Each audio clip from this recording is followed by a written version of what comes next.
Minutes.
Today is it's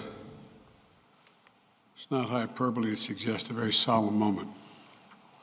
Today, the Supreme Court of the United States expressly took away a constitutional right from the American people that it had already recognized. They didn't limit it, they simply took it away. That's never been done to a right so important to so many Americans, but they did it. It's a sad day for the court and for the country. 50 years ago, Roe v. Wade was decided and has been the law of the land since then. This landmark case protected women's right to choose, her right to make intensely personal decisions with her doctor, free from the interference of politics.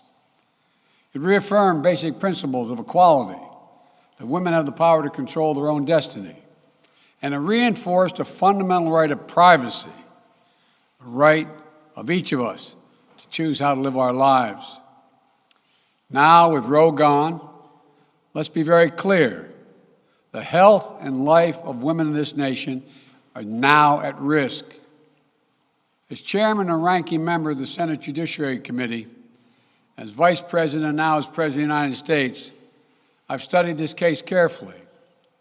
I've overseen more Supreme Court confirmations than anyone today, where this case was always discussed. I believe Roe v. Wade was the correct decision as a matter of constitutional law and application of the fundamental right to privacy and liberty in matters of family and personal autonomy. It was a decision on a complex matter that drew a careful balance between a woman's right to choose earlier in her pregnancy and the state's ability to regulate later in her pregnancy. A decision with broad national consensus that most Americans of faith and backgrounds found acceptable, and that had been the law of the land for most of the lifetime of Americans today. And it was a constitutional principle upheld by justices appointed by Democrat and Republican presidents alike. Roe v. Wade was a 7-2 decision, written by a justice appointed by a Republican president, Richard Nixon. In the 5 decades that followed Roe v. Wade, justices appointed by Republican presidents from Eisenhower, Nixon, and Reagan, George W. Bush, were among the justices who voted to uphold the principles set forth in Roe v. Wade.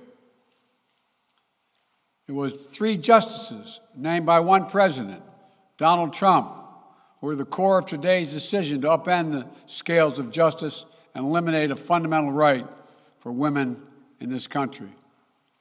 Make no mistake, this decision is a culmination of a deliberate effort over decades to upset the balance of our law. It's a realization of an extreme ideology and a tragic error by the Supreme Court, in my view. The court has done what it has never done before, expressly take away a constitutional right that is so fundamental to so many Americans that had already been recognized. The court's decision to do so will have real and immediate consequences. State laws banning abortion are automatically taking effect today, jeopardizing the health of millions of women, some without exceptions. So extreme that women could be punished for protecting their health. So extreme that women and girls were forced to bear their rapist's child. With the child, a consequence. It just stuns me. So extreme that doctors will be criminalized for fulfilling their duty to care. Imagine having a young woman have to carry the child of incest as a consequence of incest. No option. Too often the case. The poor women are going to be hit the hardest. It's cruel.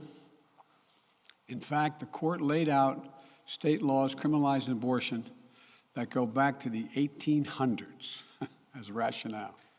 The court literally taking America back 150 years. This is a sad day for the country, in my view.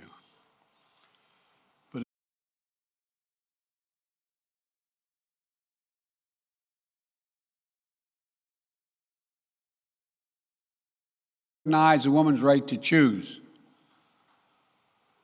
So, if a woman lives in a state that restricts abortion, the Supreme Court's decision does not prevent her from traveling from her home state to the state that allows it. It does not prevent a doctor in that state from treating her.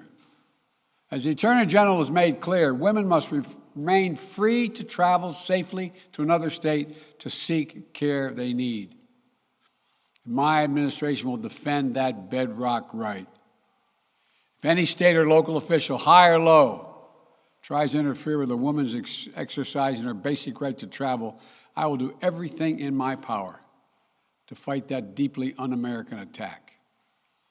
My administration will also protect a woman's access to medications that are approved by the Food and Drug Administration, the FDA, like contraception, which is essential for preventative health care, mifepristone, which the FDA approved 20 years ago to safely end early pregnancies and is commonly used to treat miscarriages. Some states are saying that they'll try to ban or severely restrict access to these medications. But extremist governors and state legislators are looking to block the mail or search a person's medicine cabinet or control a woman's actions by tracking data on her apps she uses are wrong and extreme and out of touch with the majority of Americans. The American Medical Association, the American College of Obstetricians and Gynecologists wrote to me and Vice President Harris stressing that these laws are not based on evidence and asking us to act to protect access to care. They say by limiting access to these medicines, maternal mortality will climb in America. That's what they say. Today, I'm directing the Department of Health and Human Services to take steps to ensure these critical medications are available to the fullest extent possible. And the politicians cannot interfere in the decisions that should be made between a woman and her doctor.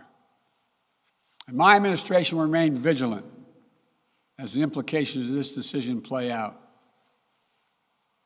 I've warned about how this decision risks the broader right to privacy for everyone. That's because Roe recognized the fundamental right to privacy that has served as a basis for so many more rights that we've come to take for granted, that are ingrained in the fabric of this country. The right to make the best decisions for your health. The right to use birth control, a married couple in the privacy of their bedroom, for God's sake. The right to marry the person you love. Now, Justice Thomas said as much today. He explicitly called to reconsider the right of marriage equality, the right of couples to make their choices on contraception. This extreme and dangerous path the court is now taking us on. Let me close with 2 points. First, I call on everyone, no matter how deeply they care about this decision, to keep all protests peaceful. Peaceful, peaceful, peaceful. No intimidation. Violence is never acceptable. Threats and intimidation are not speech. We must stand against violence in any form, regardless of your rationale. Second, I know so many of us are frustrated and disillusioned that the court has taken something away that's so fundamental. I know so many women are now going to face incredibly difficult situations. I hear you. I support you. I stand with you. The consequences and the consensus of the American people, core principles of equality, liberty, dignity, and the stability of the rule of law demand that Roe should not have been overturned. With this decision, the conservative majority of the Supreme Court shows how extreme it is, how far removed they are from the majority of this country. They've made the United States an outlier among developed nations in the world. But this decision must not be the final word. My administration will use all of its appropriate lawful powers, but Congress must act. And with your vote, you can act. You can have the final word. This is not over. Thank you very much. More to say this in weeks to come. Thank you. Mr. President, do you still have confidence?